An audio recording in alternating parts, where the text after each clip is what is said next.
احسان یہ ہے کہ اللہ آپ کو فرض روزے پورے کرنے کی توفیق دے دے. یہ بہت بڑا انعام ہے. ایک چیز جو میں لوگوں میں نوٹ کرتا ہوں، غور کرتا ہوں، جن لوگوں کو روزے رکھنے کی توفیق ملتی ہے وہ چونکہ عادی ہوتے ہیں، ہر سال رکھ رہے ہوتے ہیں، تو وہ روزوں کو روٹین کا ایک حصہ سمجھتے ہیں. اور جو اس نعمت پر ان کو احساس ہونا چاہیے کہ اللہ نے ہم سے کتنا بڑا کام لیا، وہ احساس ان کو نہیں ہوتا. جب اللہ آپ کو کوئی بڑی نعمت دیتا ہے تو اللہ بھی یہ چاہتا ہے کہ یہ اس نعمت پر خوش ہوں. کسی نے آپ کو بہت بڑا گفٹ دیا، آپ نے ایسے لے کے سائڈ پہ رکھ دیا، دیکھا بھی نہیں اس کو، تو یہ دینے والے کی بھی بے اکرامی ہے.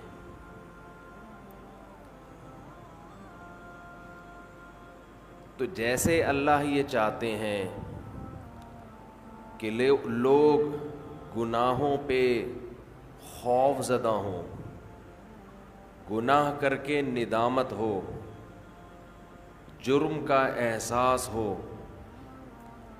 اسی طرح اللہ یہ چاہتے ہیں کہ نیکی کر کے ان میں شکر کا جذبہ پیدا ہو، خوشی محسوس ہو.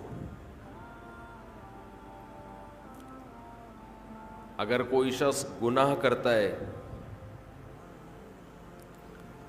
تو جس کا آخرت پر یقین نہیں ہے اسے گناہ کر کے کبھی بھی شرمندگی محسوس نہیں ہوگی، وہ کرتا چلا جائے گا. لیکن اگر آپ گناہ کرنے کے بعد شرم محسوس کرتے ہیں، ندامت ہوتی ہے، تو یہ ایمان کی علامت ہے، آخرت پر یقین کی علامت ہے، اللہ کے وجود کے یقین کی علامت ہے. بالکل اسی طرح اگر نیکی کر کے خوشی محسوس ہوتی ہے تو یہ بھی ایمان کی علامت ہے، خوشی کی، یہ بھی آخرت پر یقین کی علامت ہے. اور اس کا ایک دنیا میں فائدہ یہ ہوتا ہے کہ اس سے مزید نیکی کی توفیق ملتی ہے. رمضان میں شیطان ایک دھوکہ یہ دیتا ہے کہ آپ نے اگر روزے رکھے ہیں تو کون سا تیر مار لیا، ساری دنیا روزے رکھ رہی ہے. یہ شیطان کا بہت بڑا حملہ ہے. میرا معاملہ یہ ہے، الحمدللہ ہم سب روزے رکھتے آ رہے ہیں بچپن سے ہی. جب سے بلوغت کی دہلیز پہ قدم رکھا ہمارے گھر میں روزے کا معمول تھا، روزہ چھوڑنے کا تصور نہیں تھا. اب بھی نہیں ہے، پہلے بھی نہیں تھا، تو رکھتے آ رہے ہیں بچپن سے. بلکہ جب بالغ نہیں تھے اس وقت بھی رکھتے تھے. ہمارے بچے اب بھی رکھ لیتے ہیں، تو منع کرنا پڑتا ہے کہ بھائی نہیں رکھو. بچوں کو تو شوق ہوتا ہے کہ رکھنا ہے. تو الحمدللہ معمول ہے. لیکن اس کے باوجود میں یہ سوچتا ہوں کہ اے اللہ، میرے جیسے نالائق کو تو نے یہ توفیق دے دی کہ میں رمضان کے روزے رکھ رہا ہوں. یہ تیرا مجھ پہ بہت بڑا احسان ہے. انسان یہ سمجھے اپنے بارے میں کہ صرف میں ہی گویا رکھ رہا ہوں، مجھے باقیوں سے غرض نہیں ہے وہ کیا کر رہے ہیں. میرے اوپر تو بڑا احسان ہے اللہ کا. ہم تو نالائق ہیں بھائی. عام دنوں میں ایک روزہ رکھنے سے پہلے 10 دفعہ سوچتا ہے انسان، کل رکھوں کہ نہیں رکھوں. رکھتا ہے تو ایسا سمجھتا ہے جیسے آج ہم نے بہت بڑا تیر مار لیا کوئی. اور رمضان آتا ہے, ہم جیسے مجھ جیسے نالائق کو اللہ توفیق دے دیتا ہے 29 یا 30 روزے رکھنے کی. 30 کی تو 15 سال ہو گئے, کوئی رپورٹ ہے ہی نہیں, 29 ہی ہوتے ہیں پاکستان میں.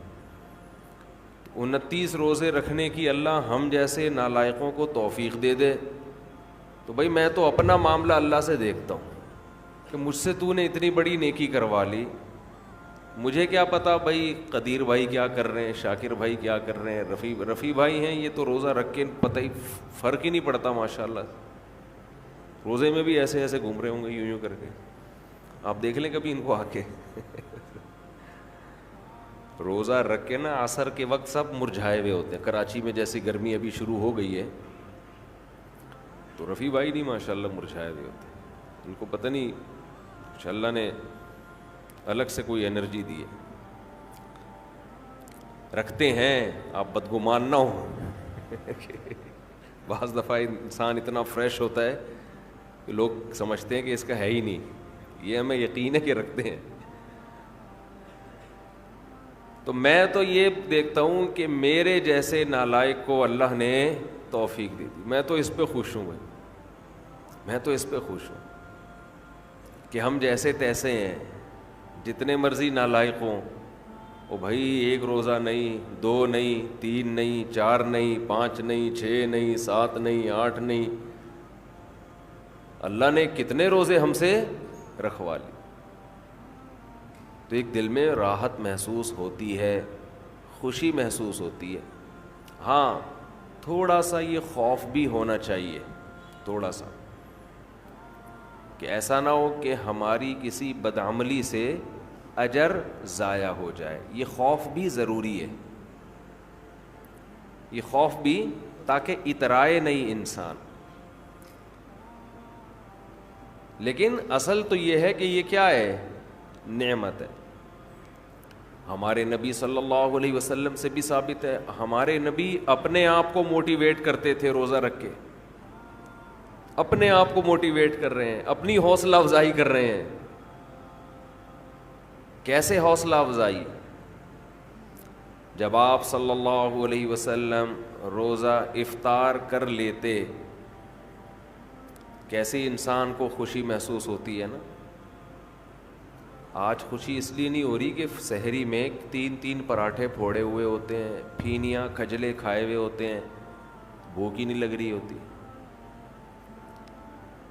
وہ تہ جو بیٹھنا شروع ہوتی ہے عصر مغرب میں جا کے, تو وہ جو ڈکاریں, اکثر لوگ مجھ سے رمضان میں یہ پوچھ رہے تھے کھٹی ڈکاریں نگلنے سے روزہ تو نہیں ٹوٹتا؟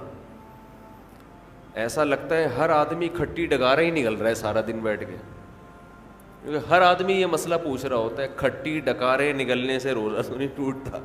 ابے بھائی تو کیا ڈکاروں کے علاوہ اور کوئی کام نہیں ہے کیا؟ بہرحال یہ تو میں ایسے ہی کہہ رہا ہوں, لیکن جتنا مرضی 3 کیا 4 بھی کھا لو تو بھی بہرحال انسان ایک مجاہدہ کرتا ہے. تبھی تو دنیا پرست آدمی ایک روزہ بھی نہیں رکھتا. ہٹے کٹے لوگ دیکھے ہم نے, ڈاکٹروں نے ان کو کہا وہ بھی ہے کہ تم نہیں کھاؤ, تمہارے لیے کھانے کے علاوہ دنیا کا ہر کام تم پہ سوٹ کرتا ہے, پھر بھی روزہ نہیں رکھتے. ان سے نہیں رہا جاتا 2-4 گھنٹے بھی کچھ کھائے پیے بغیر. ان کو چائے چاہیے, ان کو گٹکا چاہیے, ان کو پان چاہیے, ان کو نسوار چاہیے, ان کو روٹی چاہیے, ان کو کچھ نہ کچھ جانوروں کی طرح جگالی کرنے کے لیے چاہیے کہ منہ گھومتا رہے ان